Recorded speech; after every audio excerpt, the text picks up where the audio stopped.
Japan के अंदर आज के समय हमें बहुत सारे मेजर इश्यूज देखने को मिल रहे हैं। कल हमने डिस्कस किया था बहुत सारे अर्थक्वेक्स जो जापान की धरती के ऊपर देखने को मिले एंड साथ ही साथ उसके साथ ही जो सुनामी का खतरा वहां पर बहुत ज्यादा बढ़ चुका था। अब आज अगर हम बात करें तो हमें जो फ्रंट न्यूज देखने को मिल रही है वो है कि जापान के अंदर अगर आप नोटिस करोगे तो एक हमारा जो एयरक्राफ्ट था उसका एक तरह से कोलिजन होती है एक दूसरे रिलीफ प्लेन के साथ, उस वजह से वहां पर आग लग जाती है। अब जो ये पैसेंजर प्लेन था, यहाँ पर लगभग ऐसा बताया जा रहा है 379 पैसेंजर्स थे। वो 379 पैसेंजर्स को तो सेफली बचा लिया गया, पर 5 जो और थे ना, उनकी यहाँ पे डेथ हो गई है। ये जो लोग थे ये जापान के कोस्ट गार्ड एयरक्राफ्ट के ऊपर थे, तो उस वजह से उनकी यहाँ पे डेथ हमें देखने को मिल गई है। तो ये अपने आप में काफी एक शॉकिंग न्यूज है। दरअसल में अगर आप जापान की लोकेशन आप नोटिस करोगे ना, तो जापान 4 छोटे छोटे आइलैंड्स के अंदर डिवाइड है। एक का नाम है होकाइडो, फिर आ जाता है आपका होन्शु, एक होता है आपका शिकोकू, और दूसरा और चौथा है आपका क्योशु। ये 4 हमें मेजर आइलैंड्स देखने को मिलते हैं जापान के अंदर। अब जो जापान की कैपिटल है दैट इज टोक्यो, यहीं पर आपको ना हनेडा एयरपोर्ट देखने को मिलेगा, और काफी ये इंपॉर्टेंट और काफी बिजी एयरपोर्ट है। वहीं पर ये आग लगने की घटना हमें यहाँ पे देखने को मिल रही है। आप जिस तरह से देख सकते हो कैसे पूरा जो एयरक्राफ्ट था वो आग की लपटों में यहाँ पे हमें देखने को मिल रहा है। दूसरे मुद्दे की अगर हम बात करें जो बहुत इंपॉर्टेंट है, that is ministry of home affairs seeks to pacify truckers protesting new hit and run law. देखो पिछले दिनों के अंदर ना हमने देखा कि पार्लियामेंट के अंदर बहुत सारे कानून पास हुए। साथ ही साथ हमने ये भी देखा कि पार्लियामेंट के अंदर जो कानून पास हो रहे थे वहां पर ओपोजिशन का बहुत ही कम रोल था। रीजन बीइंग कि ओपोजिशन के ज्यादातर मेंबर सस्पेंड हो चुके थे। तो जो ज्यादातर जो बिल्स पास हुए ना पार्लियामेंट के अंदर पिछले टाइम्स के अंदर, उनमें ज्यादा डिबेट एंड डिस्कशन नहीं हुआ। ठीक है। अब इसी तरह से हमने वो भी देखा जैसे IPC CrPC Indian evidence act इनको रिप्लेस किया गया। तो आईपीसी की जगह क्या आया था, जो आपका भारतीय न्याय संहिता, ठीक है ना, इसको लाया गया। इसके अंतर्गत ना इस बीएनएस के अंतर्गत क्या बात करी गई थी, हिट एंड रन के रिगार्डिंग। हिट एंड रन का मतलब मान लो आपने किसी ने आपको आपने किसी को ठोक दिया गाड़ी चलाते समय और आप वहां से भाग निकले, ये हुआ हिट एंड रन। अब इस पर्टिकुलर भारतीय न्याय संहिता के अंदर ये बात करी गई है कि अगर हिट एंड रन का केस आता है ना, वहां पर 10 साल तक की सजा हो सकती है, प्लस 7 लाख रुपए तक का फाइन हो सकता है। अब आप लोग बोलोगे ये तो अच्छी बात है कि कंसिडरिंग कि अगर कोई हिट एंड रन करता है उसके ऊपर इस तरह से कड़ी सजा होनी चाहिए। पर एक्चुअली ना जो हमारे ट्रकर्स हैं उनका ऐसा मानना है कि कई बार पता क्या होता है, गलती से कई बार किसी को हमने हिट कर दिया, पर उस टाइम वहां पर जो लोग होते हैं ना वो बहुत गुस्से में होते हैं, जो भीड़ होती है बहुत बार गुस्से में होती है, तो भीड़ वहां पे ड्राइवर को मार सकती है, तो कई बार ड्राइवर को भागना ही पड़ता है। इस तरह से बहुत सारे और भी इंपॉर्टेंट तर्क दिए जा रहे हैं all India motor transport Congress के द्वारा, जो कि इन सभी ट्रकर्स के रिप्रेजेंटेटिव हैं। अब हमारे होम सेक्रेटरी जी ने बात करी है कि जब इन लॉस को इंप्लीमेंट किया जाएगा ना, तो इनसे कंसल्ट किया जाएगा। तो देखो एक चीज यहाँ पे जो बहुत ही मेजर क्वेश्चन मार्क रेज करती है कि सेक्रेटरी जी कह रहे हैं कि इनसे हम कंसल्ट करेंगे। तो बेसिकली ना ये जो लॉ बन गया, इस लॉ में ना ऑपोजिशन की बात सुनी गई, ना ही जो प्रॉपर स्टेक होल्डर्स हैं, जैसे इस केस में all India motor transport Congress जो कि ट्रकर्स को सारे को रिप्रेजेंट करते हैं, ना उनकी बात सुनी गई। तो कंसल्टेशन हो किससे रही है? जब भी कोई बिल लेकर आता जाता है, जब भी किसी को लॉ बनाना होता है, तो कहीं ना कहीं सब रेलेवेंट स्टेक होल्डर्स के साथ कंसल्टेशन जरूरी होनी चाहिए।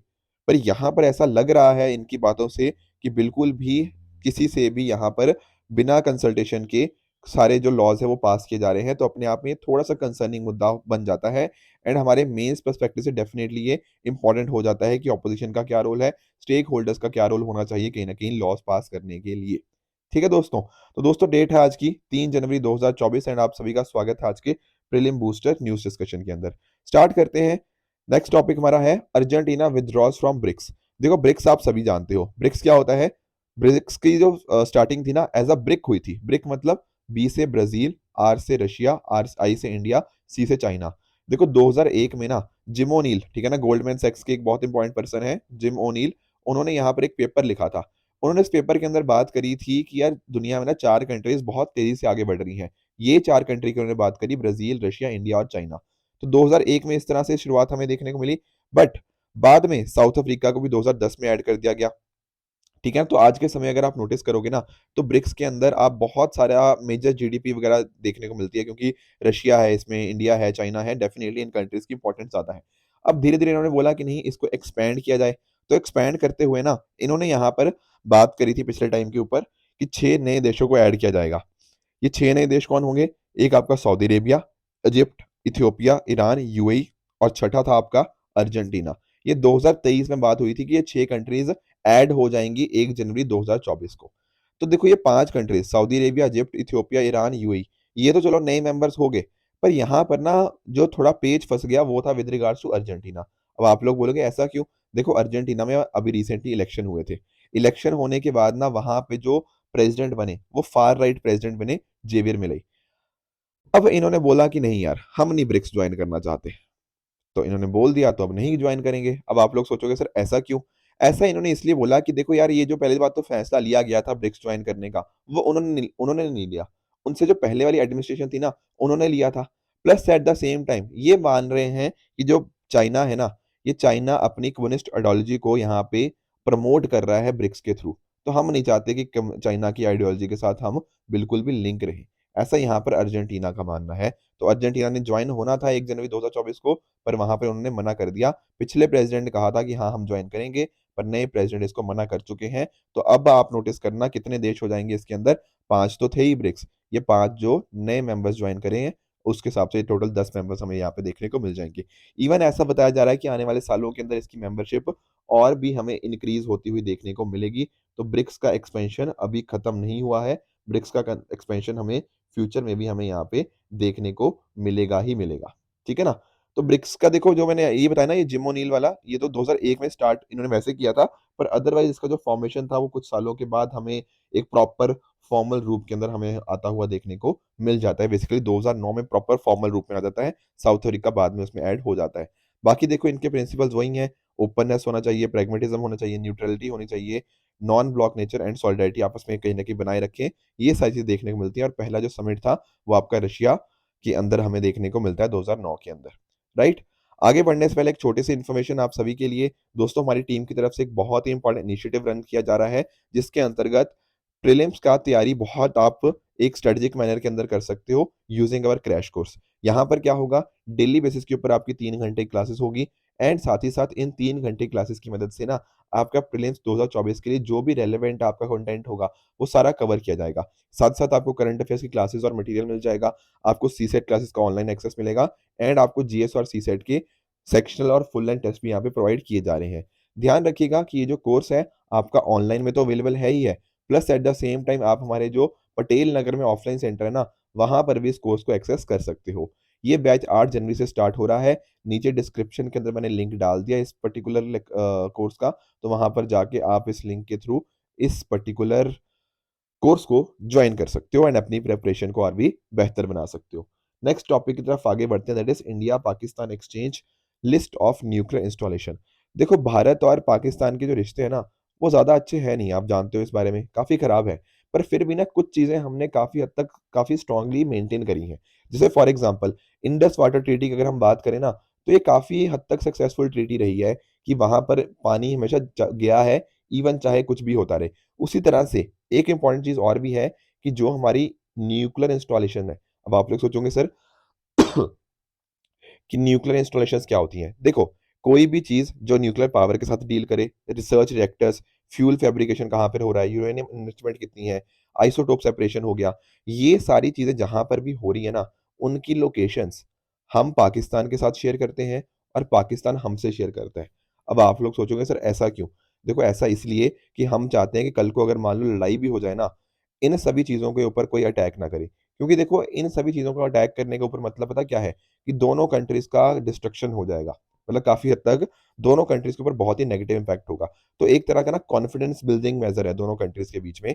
कॉन्फिडेंस बिल्ड होता है दोनों का सिक्योरिटी के रिगार्डिंग आपस में कि हाँ यार, हम एक-दूसरे को इन जगह के ऊपर अटैक नहीं करेंगे, ताकि हम दोनों की सेफ्टी मेंटेन रहे। तो ये जो एग्रीमेंट था ना, इस तरह का जो prohibition of attack against nuclear installation and facilities, ये साइन हुआ था 31 दिसंबर 1988 को। उस समय पाकिस्तान के प्राइम मिनिस्टर थे बेनज़ीर भुट्टो एंड इंडिया के प्राइम मिनिस्टर थे राजीव गांधी जी। तो ये ट्रीटी बाद में फ़ोर्स में आई 27 जनवरी 1991 को। तो हर साल पहली जनवरी को इस तरह से एक्सचेंज किया जाता है। 1992 में पहली बार किया गया था। तो ये अभी जो हुआ है ना 33वीं बार हमने इस तरह से अपनी लिस्ट को एक्सचेंज किया है एक दूसरी कंट्रीज़ के साथ। तो ये चीज़ आपको यहाँ पे इनके दोनों के कंट्रीज़ के रिगार्डिंग पता होनी चाहिए। नेक्स्ट टॉपिक की तरफ आगे बढ़ते हैं, that is Hattis get scheduled tribe status. देखो यहाँ पर ना हिमाचल प्रदेश आप देख पा रहे हो, बिल्कुल सर, और यहाँ पर आगे उत्तराखंड भी आपको देखने को मिलता है। तो ये यहाँ पर ना जो सिरमौर वाला एरिया है, वहाँ पर आपको एक कम्युनिटी देखने को मिलती है जिसका नाम है हाटी कम्युनिटी। अब हुआ क्या है ना कि ये कम्युनिटी को शेड्यूल्ड ट्राइब स्टेटस दिए जाने के लिए हिमाचल प्रदेश गवर्नमेंट ने नोटिफ़िकेशन इश्यू किया है। ठीक है ना? तो इस वजह से ये कम्युनिटी न्यूज़ में आ गई है।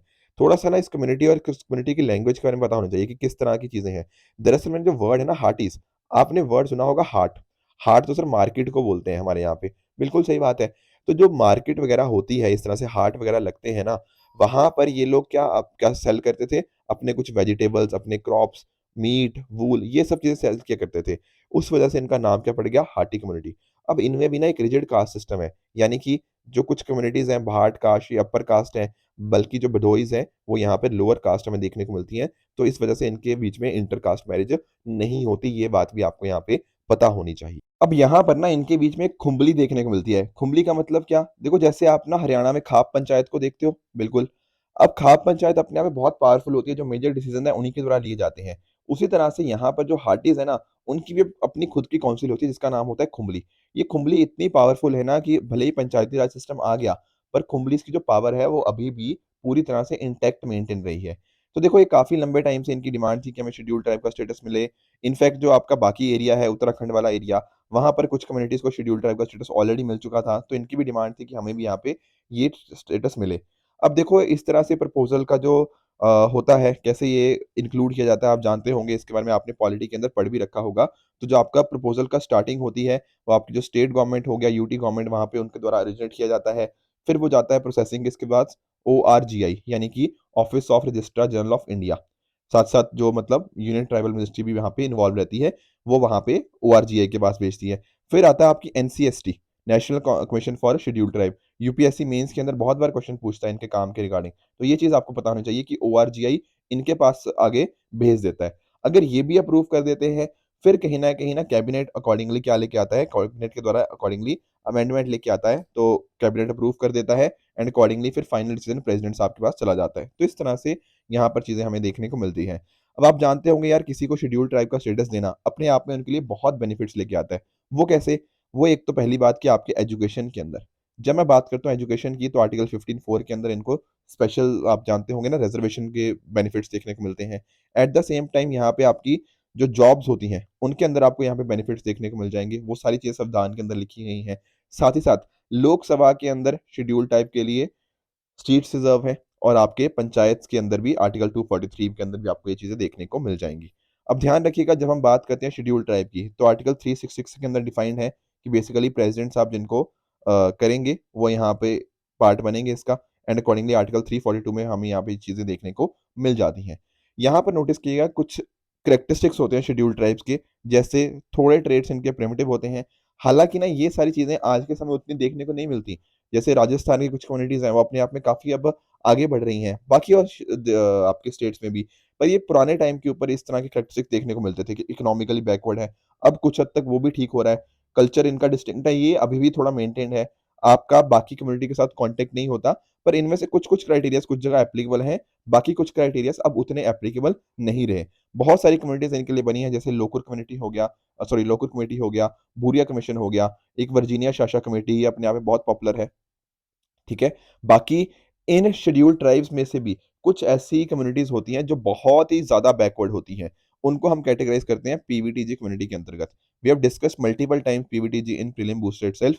तो यहाँ पर ना ये 4 कैरेक्टरिस्टिक्स होते हैं। पहला तो कि इनकी जो लेवल ऑफ टेक्नोलॉजी होनी चाहिए, वो प्री एग्रीकल्चर होनी चाहिए।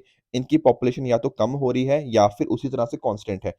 इनके अंदर लिटरेसी काफ़ी कम होती है और जो इनकी इकोनॉमी होती है ना, बहुत ही सबसिस्टेंस लेवल की इकोनॉमी होती है, यानी कि ट्राइबल्स में भी जो बहुत बैकवर्ड ट्राइबल्स हैं ना, उनको हम पीवीटीजी के अंदर कैटेगराइज़ कर देते हैं। नेक्स्ट टॉपिक की तरफ आगे बढ़ते हैं, it is 16th finance commission. देखो सेंट्रल गवर्नमेंट के द्वारा ना अरविंद पंगडिया जी को 16th फाइनेंस कमीशन का चेयरमैन यहाँ पे अपॉइंट किया गया है। दरअसल में जो अभी का जो फाइनेंस कमीशन चल रहा है, ये तो 2026 तक वर्क करेगा, पर 2026 के ऑनवर्ड्स यानी कि 1 अप्रैल 2026 से ऑनवर्ड्स हमारे पास जो नया फाइनेंस कमीशन बनेगा, that will be 16th finance commission. अब फाइनेंस कमीशन की अगर हम बात करें, आप जानते होंगे कि ये जो क्या है, ये कॉन्स्टिट्यूशनल बॉडी है। क्यों? क्योंकि ये आर्टिकल 280 के अंतर्गत सेटअप करी जाती है बाय द प्रेज़िडेंट। क्या काम होता है इसका? देखो काम इसके बहुत सारे होते हैं, पर इसके मोस्ट इंपोर्टेंट चीज़ है कि this acts as the balancing wheel of fiscal federalism in India. Basically ना आपके सेंटर और स्टेट्स के बीच में पैसा कैसे शेयर होगा, तो उनको इवैल्यूएट करना इसकी काम रहता है। कैसे आपके टैक्सेस शेयर होंगे, उनको रिकमेंड करता है। ध्यान से वर्ड देखो, मैंने वर्ड क्या यूज़ किया, रिकमेंड किया। क्यों? क्योंकि ये जो रिकमेंडेशन करता है वो सिर्फ़ एडवाइज़री होती हैं। सरकार उसको माने या ना माने, वो सरकार की मर्ज़ी है, but these recommendations are only advisory in nature. And साथ ही साथ ये प्रिंसिपल्स भी ले डाउन करता है इन टैक्सेस के डिस्ट्रीब्यूशन के रिगार्डिंग। तो इस तरह से होता क्या है कि ये सभी के साथ यहाँ पे कंसल्टेशन करता है, यानी कि सेंट्रल गवर्नमेंट, स्टेट गवर्नमेंट सबके साथ ये कंसल्टेशन करता है। उस कंसल्टेशन के बेसिस के ऊपर ना कोऑपरेटिव फेडरलिज्म का प्रिंसिपल तो आ गया, और एक तरह से जो मैं बात कर रहा था फिस्कल फेडरलिज्म का, जो बैलेंसिंग व्हील की तरह एक्ट करना, उस वजह से ये हमें देखने को मिल जाता है। 1951 के अंदर पहली बार फाइनेंस कमीशन को सेटअप किया गया था। यहाँ पर आपके एक चेयरपर्सन होते हैं और 4 अदर मेंबर्स, जिनको अपॉइंट कौन करता है? जिनको अपॉइंट किया जाता है प्रेज़िडेंट साहब के द्वारा। तो जो नया फाइनेंस कमीशन बनेगा, 16वां फाइनेंस कमीशन, उसकी टर्म्स ऑफ रेफरेंस क्या होंगी? तो टीओआर इनकी अगर हम बात करें ना, तो बेसिकली कि इस रिपोर्ट में क्या-क्या बातें होंगी? तो यहाँ पर आप नोटिस करो, पहला तो यही होगा कि टैक्सेस कैसे डिस्ट्रीब्यूट होंगे between union and states, grants and aids क्या मिलेंगी स्टेट्स को out of consolidated fund of India. उसी तरह से पंचायत और म्युनिसिपैलिटी के जो रिसोर्सेज़ हैं, उनको हम कैसे सप्लीमेंट कर सकते हैं, उनको कैसे बढ़ा सकते हैं। क्योंकि पंचायत और म्युनिसिपैलिटी या लोकल बॉडीज़ की अगर हम बात करते हैं ना, तो एक मेजर इश्यू लोकल बॉडीज़ के अंदर ये होता है कि भैया पैसा कहाँ से आएगा, है कि नहीं? तो उसको कैसे हम ऑगमेंट कर सकते हैं, उसके रिकमेंडेशन यहाँ पे देखने को मिलेंगे। इसके अलावा डिज़ास्टर मैनेजमेंट के रिगार्डिंग जो भी अभी प्रेज़ेंट अरेंजमेंट्स हैं, उनको रिव्यू करना, एंड अगर कुछ नए बदलाव लाने हैं, तो उनके लिए प्रॉपर रिकमेंडेशन देना। एंड साथ ही साथ आखिरी में ये रिपोर्ट कब से कब तक होएगी? ये 2026 के 1 अप्रैल से लेकर जो 5 साल हैं, यानी कि 31 मार्च 2031 तक ये 16th फाइनेंस कमीशन का ये टर्म रहेगा। तो ये कुछ बातें थी जो आपको पता होनी चाहिए। नेक्स्ट हमारा टॉपिक रहेगा India planning to connect Bangladesh Matarbari port to north eastern states. देखो ये रहा आपका बांग्लादेश, ठीक है ना? यहाँ पर आपको एक पोर्ट देखने को मिलेगा, जैसे चट्टग्राम पोर्ट हो गया, मातरबाड़ी पोर्ट हो गया, सुनादिया पोर्ट हो गया। तो इंडिया ना यहाँ पर मातरबाड़ी पोर्ट को कनेक्टिविटी देना चाहता है नॉर्दर्न ईस्टर्न स्टेट्स के रिगार्डिंग। देखो ये जो मातरबाड़ी पोर्ट है ना, ये बांग्लादेश का पहला डीप सी पोर्ट होगा जो कि कैपेबल होगा लार्ज वेसल को होस्ट करने के लिए। अब आप डीप सी पोर्ट क्या होते हैं सर? देखो डीप सी पोर्ट वही होते हैं, जैसे नाम से समझो डीप सी। तो यहाँ पर ना बहुत बड़े-बड़े जो वेसल्स होते हैं, जैसे container ships, bulk carriers, oil tankers, उनको यहाँ पर हैंडल करने की जो क्षमता होती है ना, वो यहाँ पर डीप सी पोर्ट्स के पास होती है। अपने आप में बहुत ही स्ट्रेटेजिकली लोकेटेड होते हैं, इस वजह से ये बहुत इम्पोर्टेंट बन जाते हैं। अब ये जो जो बनेगा, मातरबाड़ी पोर्ट जो आपका देखने को मिल रहा है, ये यहाँ पर नॉर्थ ईस्टर्न स्टेट्स को कनेक्टिविटी देगा। इसकी फंडिंग कहाँ से आई है? फंडिंग आई है आपकी JICA से। जापान इंटरनेशनल कोऑपरेशन एजेंसी ने $750 मिलियन का यहाँ पे इसको लोन दिया हुआ है। तो यहाँ पर देखो बांग्लादेश के लिए भी फ़ायदा है। बांग्लादेश के लिए क्या फ़ायदा है? बांग्लादेश के लिए फ़ायदा है, देखो यहाँ पे आप नोटिस करो, जैसे आपका भूटान हो गया, आपका नेपाल हो गया, उनके साथ यहाँ पे कनेक्टिविटी बढ़ेगी बांग्लादेश की, और इंडिया के साथ तो डेफ़िनिटली बढ़ेगी ही बढ़ेगी। तो बांग्लादेश को वहाँ से फ़ायदा हो रहा है, और बाकी चिटागोंग जैसे जो पोर्ट्स हैं, उनके ऊपर बर्डन भी कम होगा, है कि नहीं? तो इस तरह से रिलेशनशिप भी बढ़ रहे हैं, और अपने आप में बांग्लादेश भी आगे-आगे बढ़ेगा। तो 2027 से इससे ऑपरेशन हमें स्टार्ट होते हुए देखने को मिल जाएँगे। देखो इंडिया की अगर हम बात करें ना, तो इंडिया में आप नोटिस करना कि इंडिया में टोटल 13 मेजर पोर्ट्स हमें देखने को मिलते हैं आज के समय के ऊपर। दरअसल में ना इंडिया में जो पोर्ट्स हैं, वो 2 तरह से क्लासिफ़ाई किए जाते हैं। एक होते हैं मेजर पोर्ट, एक होते हैं माइनर पोर्ट। मेजर पोर्ट वो होते हैं जो कहीं न कहीं आपकी सेंट्रल गवर्नमेंट कंट्रोल करती है। माइनर पोर्ट वो हो गया जो आपकी स्टेट गवर्नमेंट्स कंट्रोल करती है। ठीक है? तो इस तरह से मेजर और माइनर पोर्ट्स के बीच में हमें क्लासिफ़िकेशन देखने को मिल जाता है, डिपेंडिंग अपॉन द फैक्ट कि कौन इसको ओन या कौन उसको मैनेज कर रहा है। ऐसा यहाँ पर इंडियन पोर्ट एक्ट 1908 के अंदर डिफाइन किया गया है। इंडिया में आज के समय, जैसे मैं आपको बता भी रहा था, 13 मेजर पोर्ट्स देखने को मिलेंगे। जैसे आपका कांडला पोर्ट हो गया, ये आपका गुजरात के अंदर आ जाता है।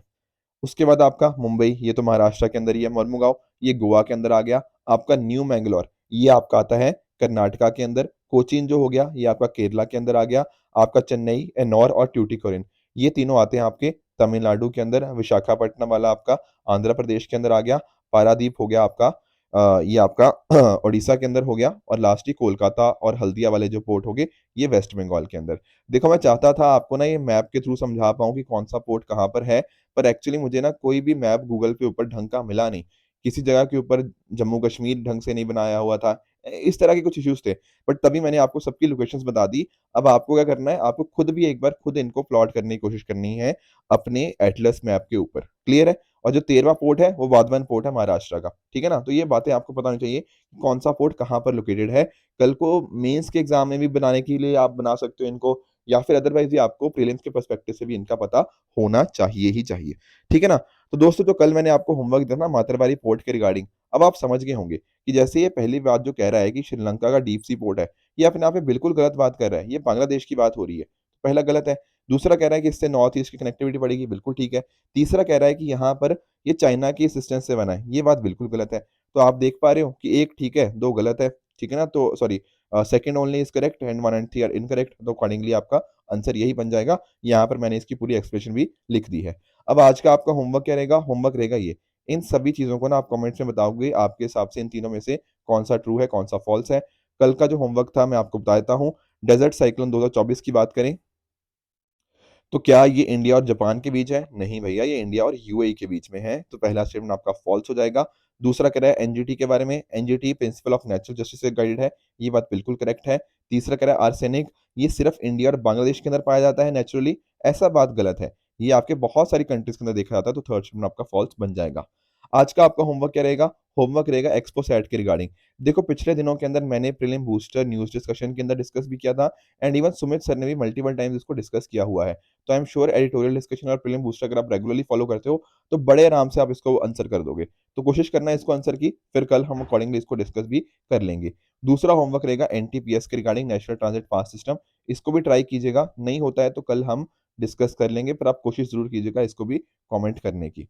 और क्या था? और मैंने आधार बेस्ड पेमेंट सिस्टम का होमवर्क दिया था एक, ये तो हमने कल डिस्कस ही किया था, बहुत ही ईज़ी है। यहाँ पे एक्चुअली दोनों स्टेटमेंट्स ठीक है। यहाँ पर आपका 12 डिजिट का जो आधार नंबर होता है, उसको यूज़ किया जाएगा as a financial address, and इससे आपके जो भी करप्शन या फिर कुछ लीकेजेस वगैरह थे, उनको हम टैकल कर सकते हैं।